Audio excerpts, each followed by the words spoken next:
Welcome!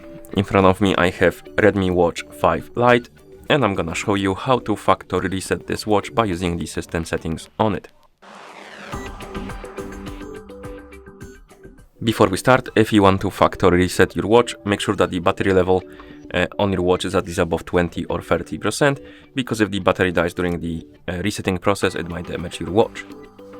Now let's continue with the reset. First thing you will need to do is to wake up the screen on your watch, and you can do it by pressing the side button. And after you wake up the screen on your watch, you should see the current watch face, the home screen. And after you see it, press the side button again to open the menu. Now scroll through the menu and find the settings icon, and once you find it, tap on it to enter the settings. In settings, scroll all the way down, and at the bottom you should see the option called the system. Once you see it, tap on it, and here scroll down, find the option called reset, and after you see it, tap on it, and then finally tap on the checkmark to confirm and start the resetting process. And wait until the resetting process is complete. And once you see the list of languages on the screen, it means that the factory reset is complete.